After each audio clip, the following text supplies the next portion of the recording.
All right, what is up, and welcome back to the Build a Better You podcast. I'm your host, Austin Chan. And before we get into the topic of today's podcast discussion, I just wanted to go ahead and let you guys know that I am currently accepting new clients for my online coaching program. So if you're looking for a way to build muscle, lose fat, get a better relationship with food, and overall just have an accountability system to finally reach your goals, to stop yo-yo dieting, to stop doing stupid shit, and finally accomplish your goals and have a sustainable plan once and for all, be sure to apply to my online coaching program. I'm going to have a link to my website in the show notes, so be sure to check that out. Also, I am now sponsored by Legion Supplements. I feel good about promoting their stuff. They have really solid stuff with a lot of information behind their supplements. And if you want to go ahead and support me, do click the link in the show notes as well and pick up something. And be sure to use my discount code AC for 20% off your first order, or double points off if you're a returning customer. Double loyalty points if you are a returning customer. And without further ado, let's go ahead and head into the topic of discussion. So a lot of people who struggle with losing weight talk about having a slow metabolism. So firstly, in this podcast, I'm going to break down what is your metabolism consisted of.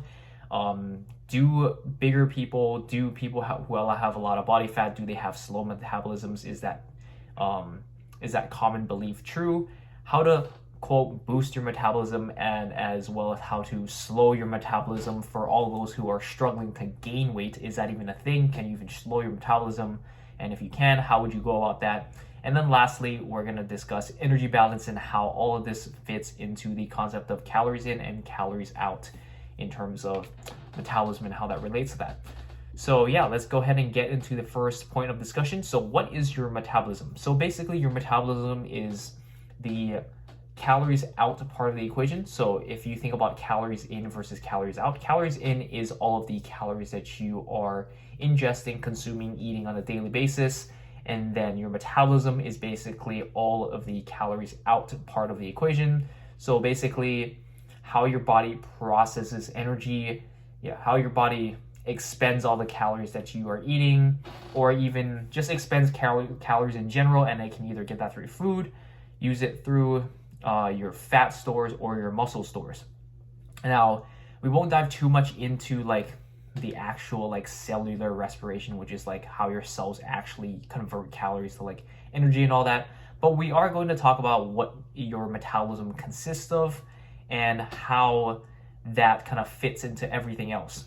And we kind of want to establish that baseline knowledge, that foundational knowledge of what your metabolism consists of, so that we can understand how you can manipulate your metabolism in order to facilitate the goals that you want to achieve.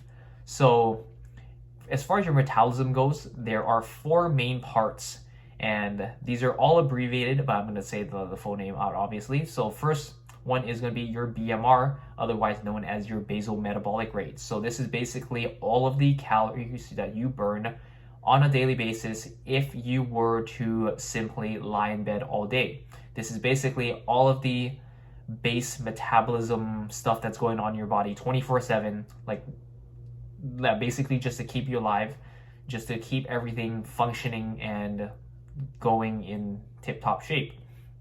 And so, the best way to describe it is just lying in bed, and that's all the calories that you burn. Now, this is going to make up a vast majority of it, and I believe in terms of percentage, it's anywhere from 60 to 70% off the top of my head.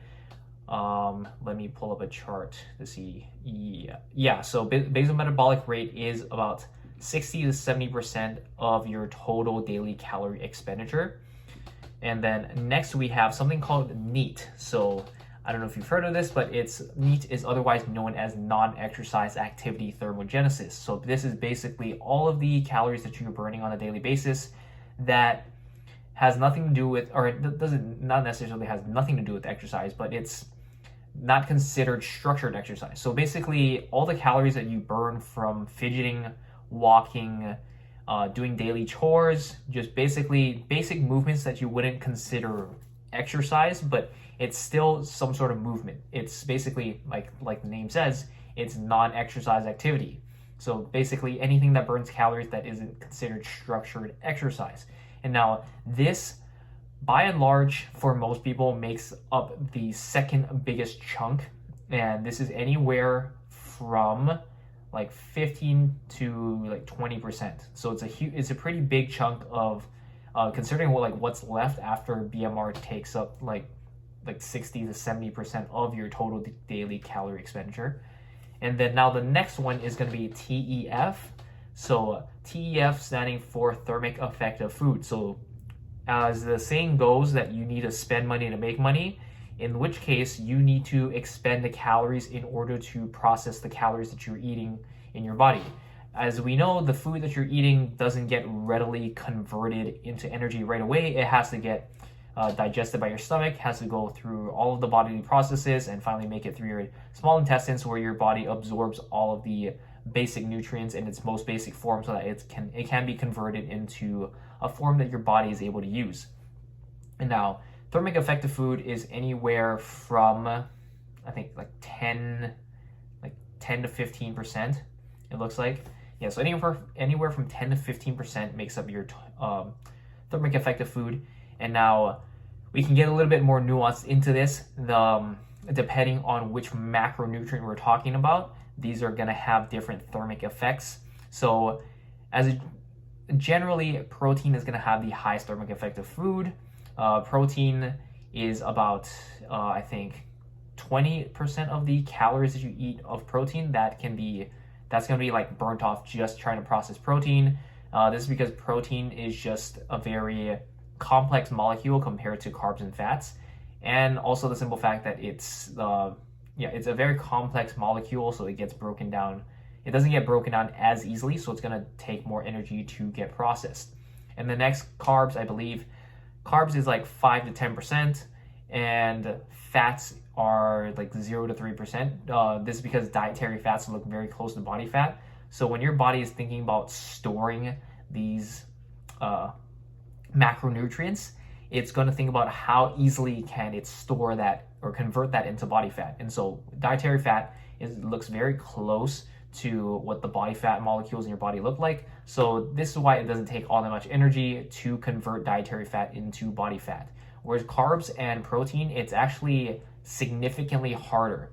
So for all the people who say, ooh, carbs make you fat, actually no, unless you're in a massive surplus, like your body preferentially does not like to store carbs as fat.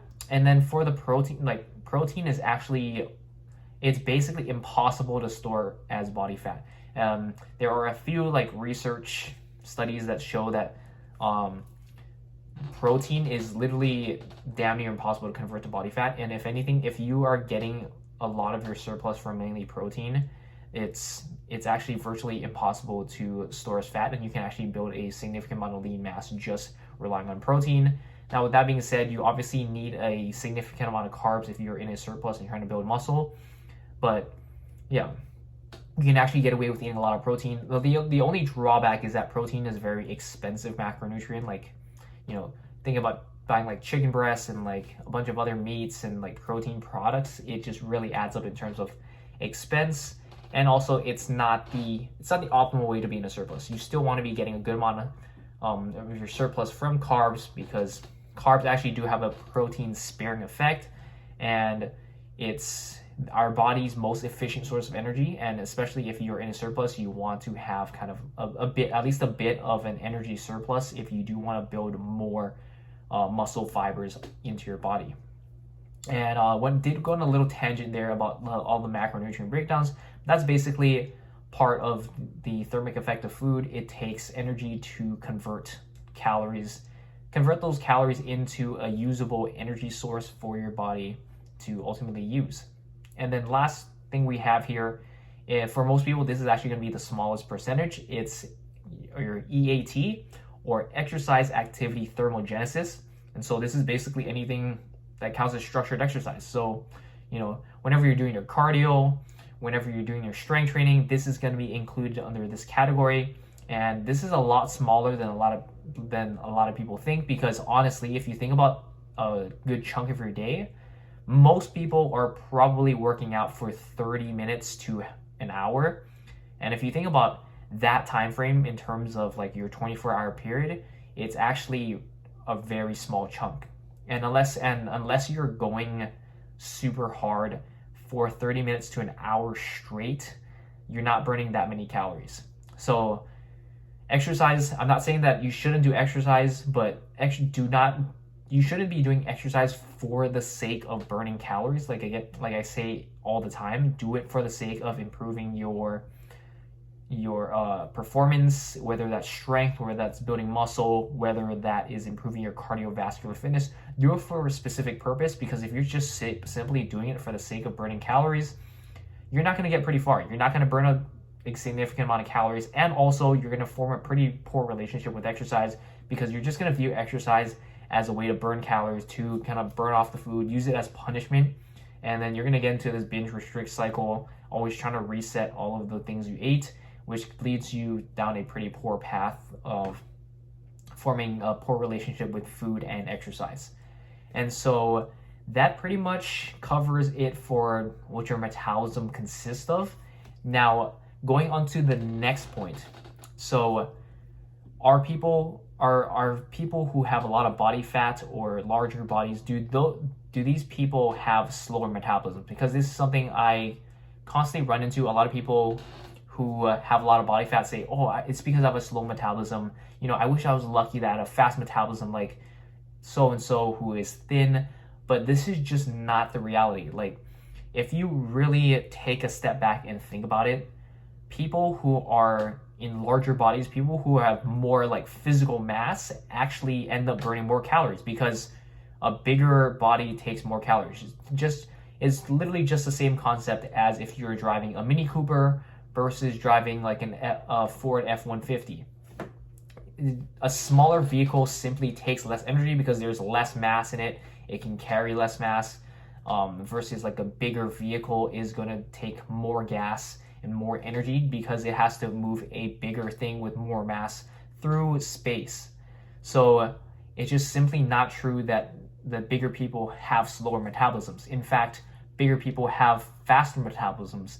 But the problem that we run into is, as we'll talk about a little bit later on in this podcast, so it's just simply untrue if you are under the misconception that bigger people have slower metabolisms. Bigger people have faster metabolisms. And so after we cover that, let's go ahead and talk about how to, quote, boost your metabolism. So as we know, your metabolism is made up of your basal metabolic rate, your non-exercise activity thermogenesis, your thermic effective food, and your exercise activity thermogenesis. So now that we know all of that, how do we boost your metabolism? And firstly, let's talk about what not to do. So firstly, you shouldn't be doing this.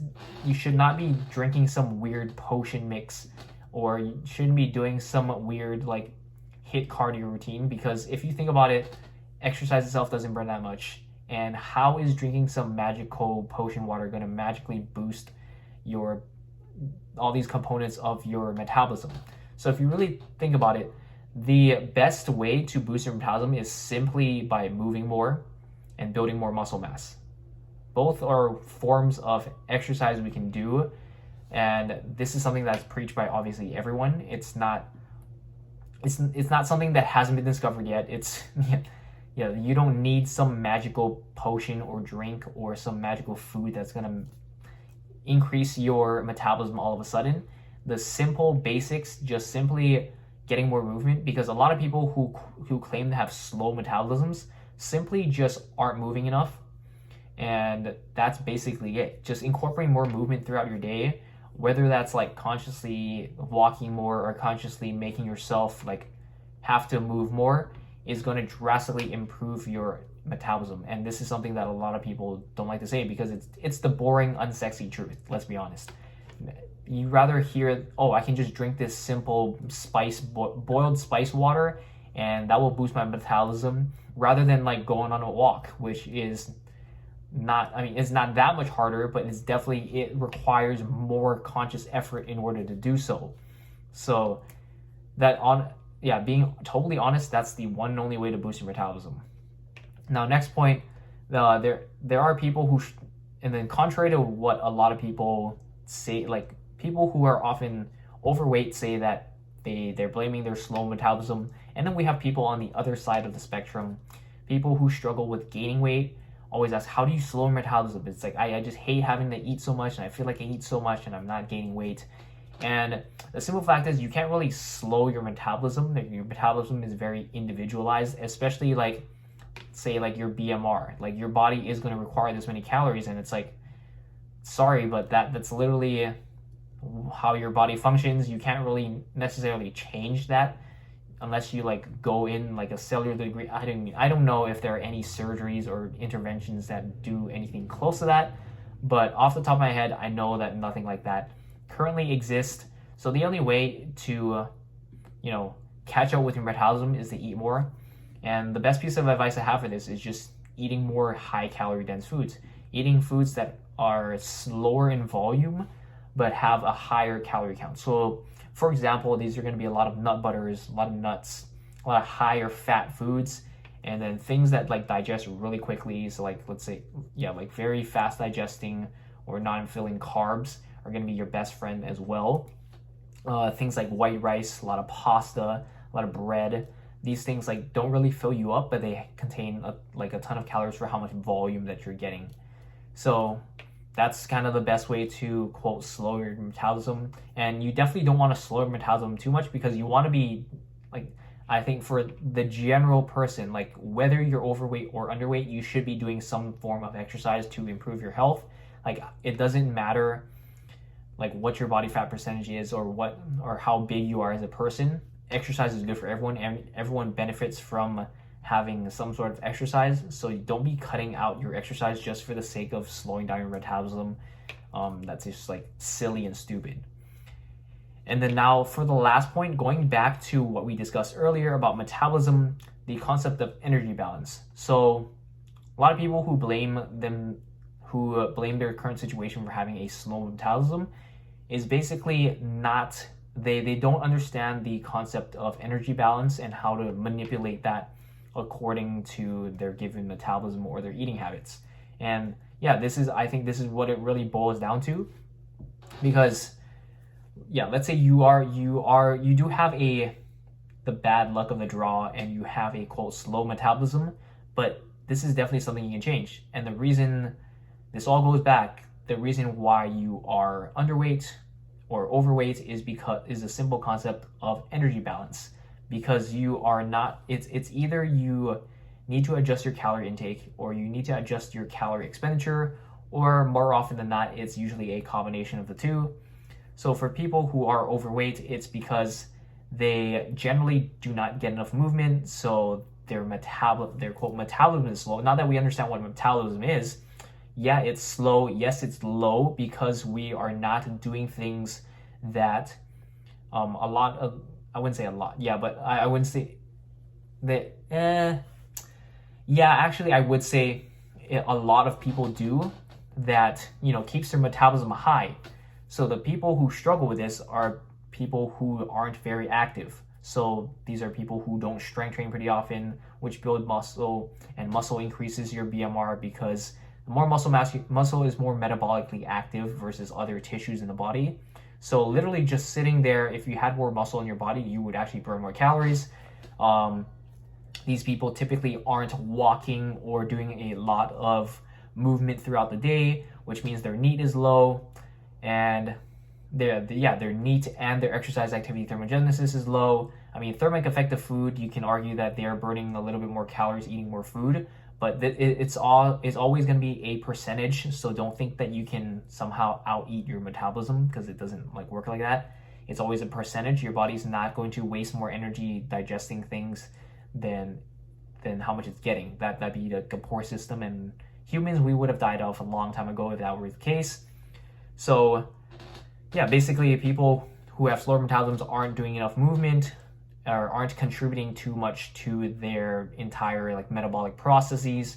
And also the other side of the equation, these people are often eating too many calories, which means their calorie intake is too high. And as you know, when we have this imbalance of calorie intake to expenditure, then you are going to gain weight if you're in a surplus, or lose weight if you're in a deficit.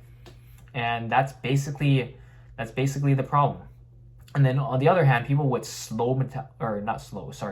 the people who struggle with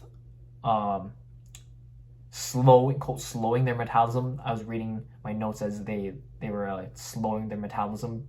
Yeah, so people with fast metabolisms who want to quote slow it, or think that they can't like gain weight no matter how hard they try. These people often, they just have such a high BMR, or they have such a high need level that they have to eat a lot more food than some other person. But the simple fact is that they're just not eating enough calories, or they highly overestimate how many calories you're eating. And yeah, more often than not, the people who are in this situation, they're like, I swear I eat so much. And then when they actually log their food, it's like they're probably eating like 1,600 calories, 2,000 calories. And this is like just right around maintenance for a lot of them. And it really puts things into perspective. Like they'll have one huge meal, and then the rest of the day they'll like snack and eat like a few small things. And one point I do want to drive home is that a lot of people mistake the concept of eating a lot of food for eating a lot of calories. And I do want to make things clear that calories and food amounts can be vastly different. And this is something I talk about in my content all the time, is that if we want to think about getting into a calorie deficit, we don't want to think about eating less food. We want to think about eating less calories. And obviously there are ways to do this where you can still eat a lot of food, but in terms of the caloric value, we can choose foods that are low calorie dense, so that you get to eat a ton of food, but also stay within your calorie budget. And then on the other hand, people who struggle with gaining weight, they're probably eating foods that are too much volume and don't contain a lot of calories. Whereas if they made that simple switch of choosing foods that are higher calorie dense, so foods that they don't have to eat so much of that they're so full that they feel like they can't stuff anything else down, and then they can eat more of those foods, and then those calories can start adding up, and then they can start gaining weight. And so really like I said, it really does all boil down to energy balance. And it is simple, but it's not easy. So yeah, there's that. And that about wraps it up for this podcast. Nice little short one, about 20 minutes or so.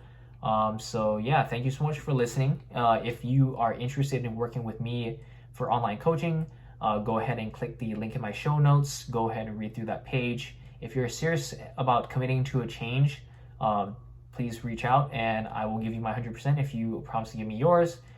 And be sure to check out my supplement sponsor, Legion, 20% off your first order if you use my discount code AC. And that's about it. That about wraps it up for this episode of the podcast. Thank you so much for listening, and I will catch you in the next one.